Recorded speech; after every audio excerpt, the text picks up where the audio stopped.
Hey guys, Kayla Payne here. Today in this video, I'm going to share with you my step-by-step process on how I like to paint furniture using Fine Paints of Europe Holland Lac Brilliant, which is a high-gloss, gorgeous, oil-based enamel paint. So if you're ready to go, grab a cup of coffee and a notebook, and let's get started. All right, first things first, I like to label my drawer locations so I know exactly what drawer to put back where whenever all is said and done, so I don't have to do the whole dreaded drawer shuffle to see which drawer fits in the best spot. And then I'm going to take off all of the hardware. I'm reusing this original hardware, so I want to keep track of it, so I usually just put it in a safe location so that I don't lose all of the pieces. And then comes sanding. I'm using 150 grit sandpaper wrapped around a sanding sponge for my hard to reach areas like the drawer fronts and all of the curved pieces to the dresser. And then on my large surfaces, I'm going to use this electric orbital sander with 220 grit sandpaper. The top of this dresser is actually laminate, and I'm asked all the time, can you paint laminate furniture? And the answer is yes, absolutely.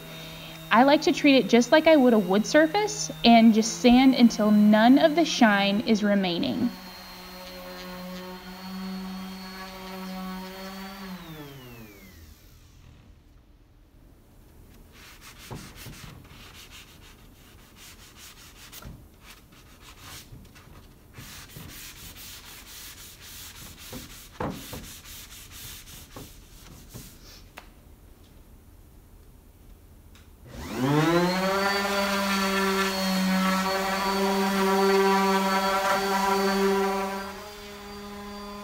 After sanding is complete, then I like to fill all of my nicks and dings with Bondo glazing putty.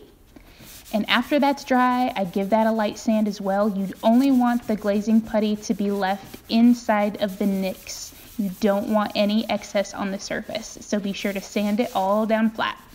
Next, you're going to want to spray out all of the dust or vacuum. Vacuuming is also a really good option to remove all of the dust. And then I'm going to tape up my drawers with my fancy little hand masker that I love so much that it attaches the tape to the paper nice and easily. I tape up all of the drawers so that I'm not getting any overspray anywhere on the drawer sides or the drawer itself.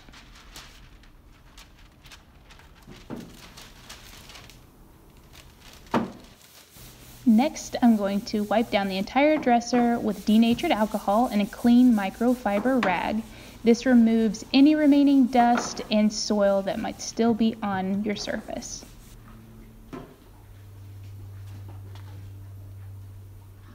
All right, let's put our gun together. I am using a DeVille Biss Finish Line 4 HVLP gun with a 2.2 fluid cap, which I'm attaching right now. And then I'm putting the air cap together and it screws on.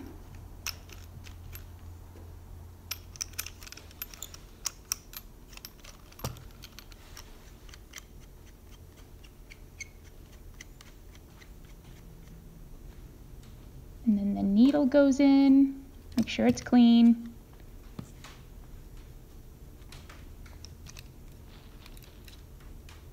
And then the spring and the cap.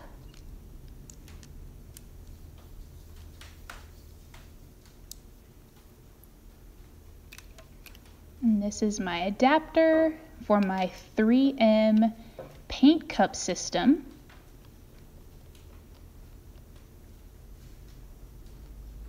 All right, so then I've got my paint cup and my liner goes inside. And I'm using a pigmented shellac-based primer.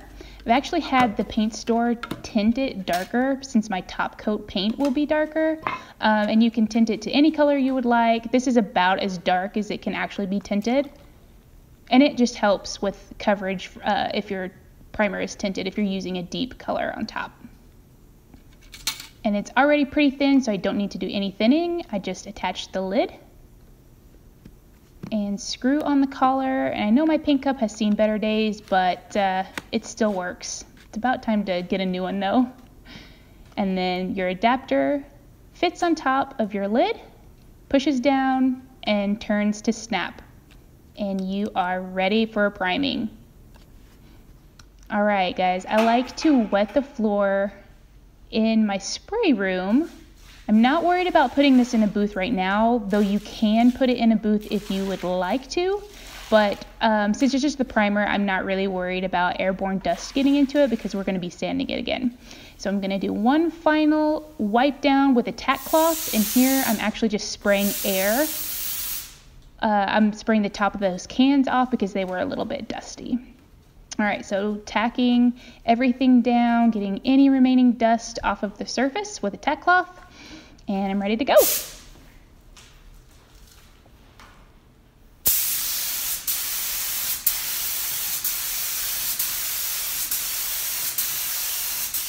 So I have my air pressure at the regulator, at my quick connect from the air compressor set at around 90 PSI, and the gun regulator is set at 20 PSI.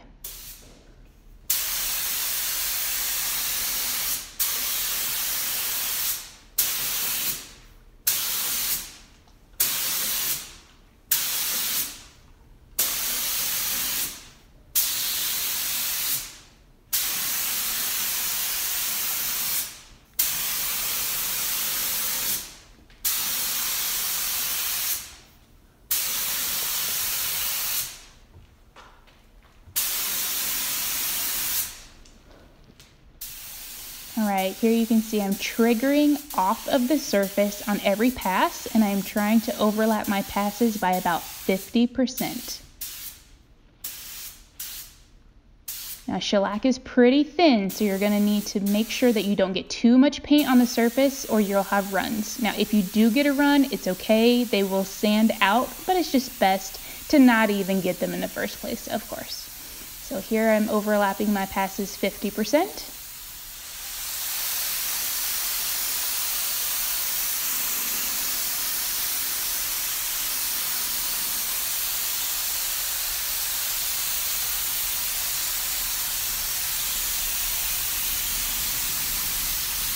All right, my dresser body's done. Now I'm going to do the same thing with my drawers. I'm tacking them down. I spray the edges first and then the surface.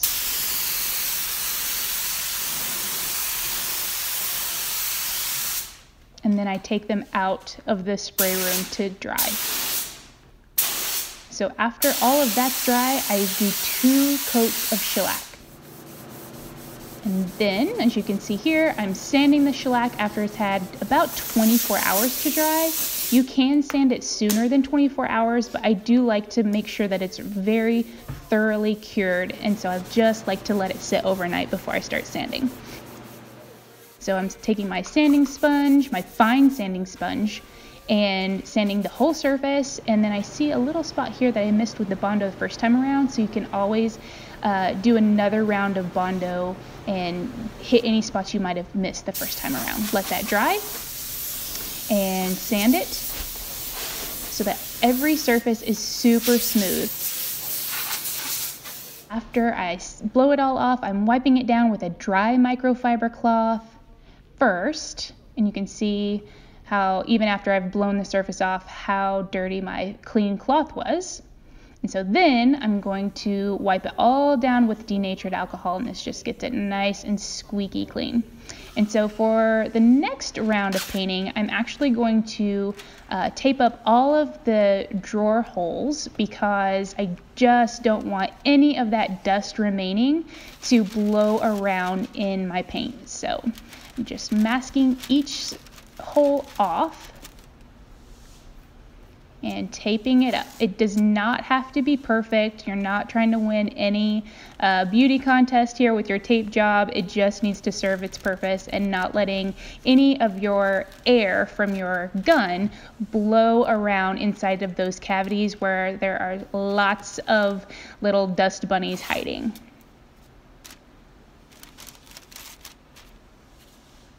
And I'm not putting my tape fully on the outside edge. I want to leave just a little bit of space so that whenever my drawer fits into the cavity, that I'm not seeing any of my primed surface, I'm actually just seeing the paint. So as you can see here, I'm putting my tape a little bit farther back in that cavity. That's really important. So it takes a little bit of time, but really you'll be happy you did this. All right, so let's construct a paint booth, you guys. I'm using my plastic sheeting, and I am literally just using a staple gun and stapling it to my ceiling. Now, if you have like a dropped ceiling or something in your area, you can use the little clips to clip it to the drop ceiling grid, or I mean, you can just do so many ways, but this is the way I like to construct a booth in my space. I just staple it to the ceiling. And then I'm going to install this tarp zipper. Kind of helps if somebody's on the other side of the plastic so that you can attach it, but you undo the sticker on your zipper and you just zip it with you want the zipper towards the ground, not towards the top, okay? And so I've got my friend on the other side helping me stick it all the way down. Just try to make sure it's straight and it's stuck, and then you open the zipper and you take your razor and then you're going to cut the plastic on the inside. So easy and very fancy. I love it.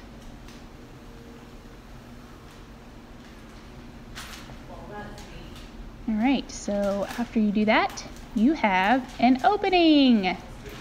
All right, so I like to throw out about 13 to 15 gallons of water on the floor before I move my furniture in, and then let the room sit for about 30 minutes, and then I go in and tack it one more time before I start any spraying with a tack cloth to remove the dust. One of the most commonly asked questions I receive when using this paint is how much do I thin and what do I thin it with? So over the years, I've discovered that I really like to use about 30% mineral spirits to my fine paints of Europe. I also add about a capful of Flood Penetrol to help with any unsightly orange peel that might want to rear its ugly head. Okay, we're gonna do 10 ounces of paint.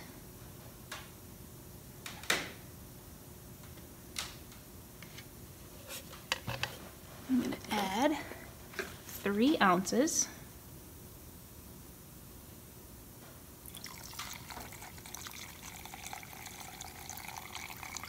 Mineral spirits.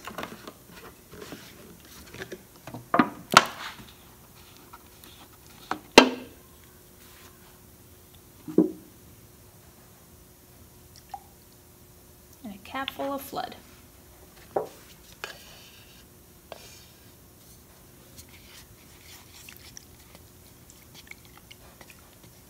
Stir really well until all incorporated.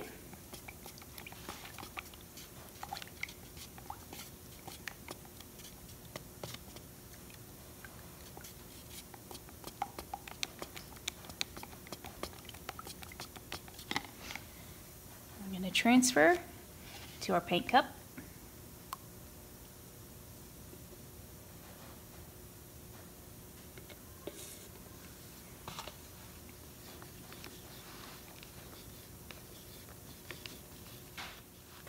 And before you get going, don't forget to clean out your other cup while it's still nice and wet. Okay, don't forget to suit up and put your respirator on. And I actually forget to put my hood on my suit on, which is never fun. So heed my advice, put your hood on so that you don't have all kinds of sticky paint in your hair. I actually remember it here in just a few seconds, but yeah, it was kind of sticky. So this is going to be a lot like your primer. My gun regulator is set at, I like to kind of just work with it a little bit. You're going to have to see what works best for you, but here I range from 15 PSI to 20 PSI.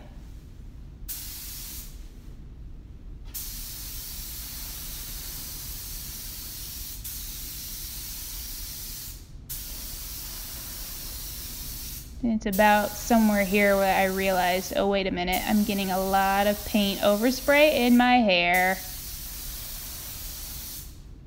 There we go.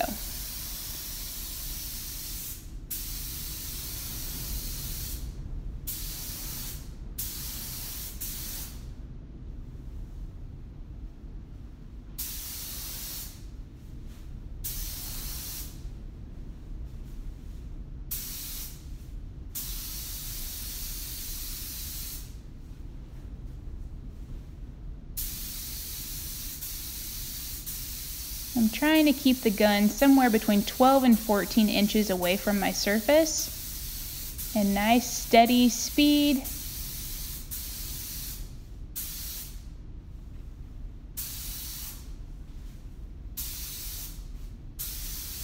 And then on the top, the first go around, I do a nice slow speed, overlapping my spray pattern 50%.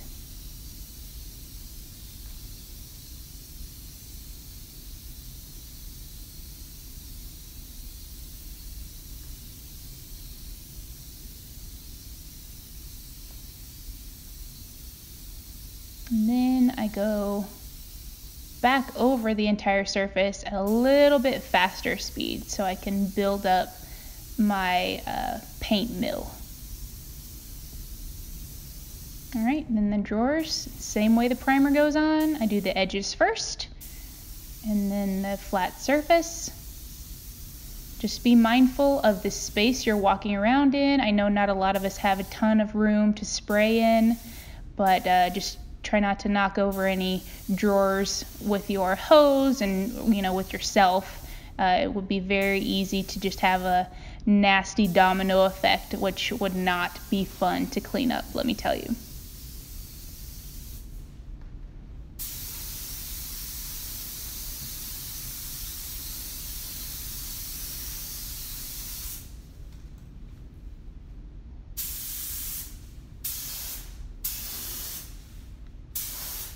You can see how much the paper is moving on those drawers. That's how much air is moving around and why I like to wet the floor down. Because if my floor was not wet and I just had dry dust everywhere, you can see I would be blowing it up in the air like crazy. So this is what the drawer looks like right after I've laid the paint. You can see it's really nice and smooth and beautiful. All right, so I like to wait 24 to 48 hours before going back into the booth for the second coat. So after I wet the floor down, before I do the second coat, I like to look over all of my components inside the booth to see if there are any flaws, maybe any bugs, you know, hair that's landed, dust that's landed. If everything looks fine and you can live with it and you don't have any marks in your finish, proceed to the second coat. If you have an oops in any of your paint, take it out of the booth, zip your booth back down, and then sand what you can, clean it up outside, then take it back into the booth. So I'm going to show you this one drawer has a little unsightly right there. If you can see in the finish, it's just a little piece of dust that's landed. Nothing major, but I want to get rid of it before I do my second coat. So we're gonna take this guy out, sand him down, clean him up, put him back in the booth, and then we'll get going on the second coat. Okay, so sanding between coats, you just want to remember to use a very, very fine sandpaper. I would suggest a 320 grit or higher. In this case, I'm using a very much worn out fine sanding sponge, which works fine, but you just do not want to use anything aggressive. I wouldn't recommend using anything that is more aggressive than a 320. So 320 or higher.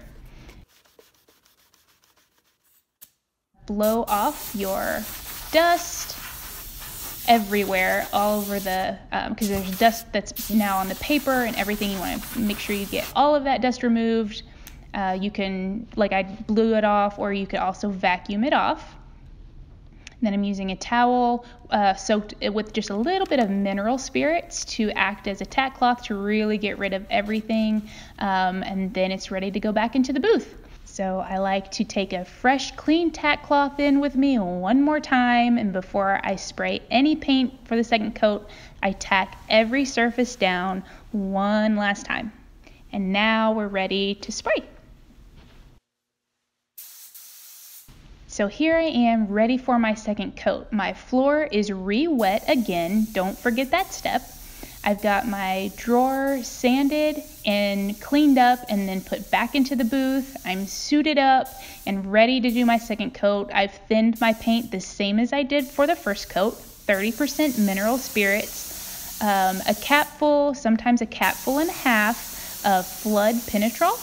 And my gun is, the settings on my gun are just the same as on the first coat. I've got my regulator at the compressor set at 90 psi, and at my gun, I am set at somewhere between 15 and 20 psi.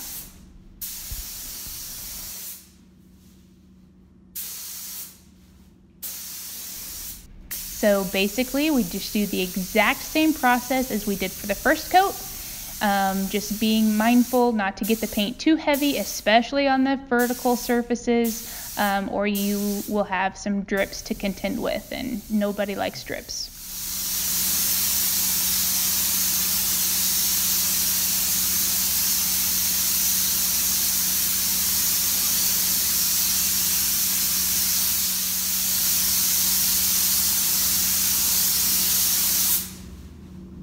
Alright, before I leave the booth, I like to look over everything one last time, make sure that I don't have any orange peel. If it looks good, looks good.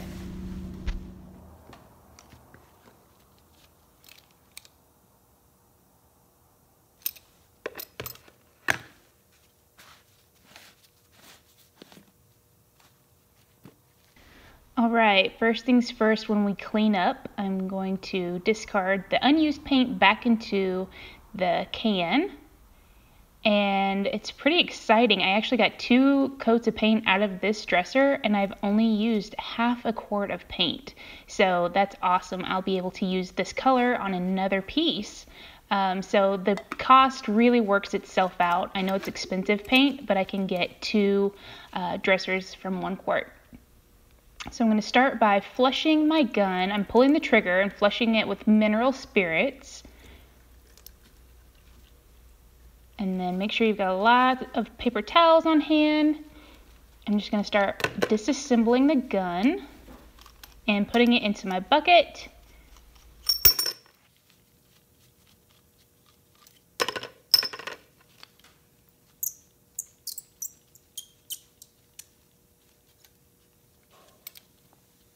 Once all my pieces are in, I'm just going to flush the entire gun with more mineral spirits.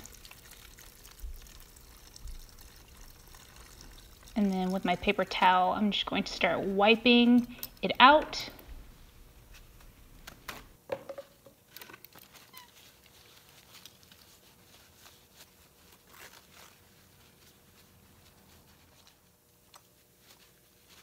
And then once I have it all wiped down, just run my mineral spirits through it one more time. And then the gun body is finished. So then with paper towels, I just wipe down each piece of the gun with paper towels.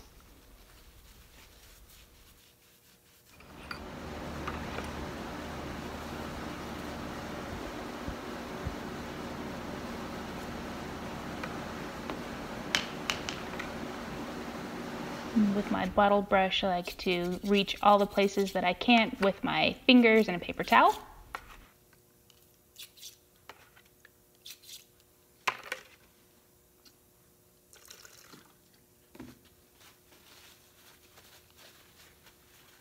And that is basically it when it comes to cleaning the gun up.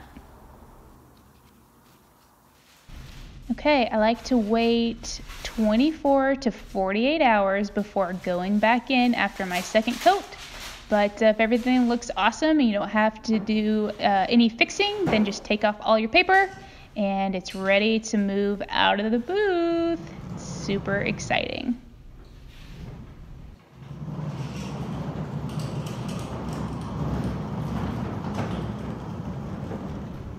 Okay, with this original hardware, I really wanted the bright gold finish, and it just was not polishing to my liking, so I actually spray painted this hardware with gold spray paint, and you have the exact spray paint I used in your supply list, but it just makes it pop and looks amazing.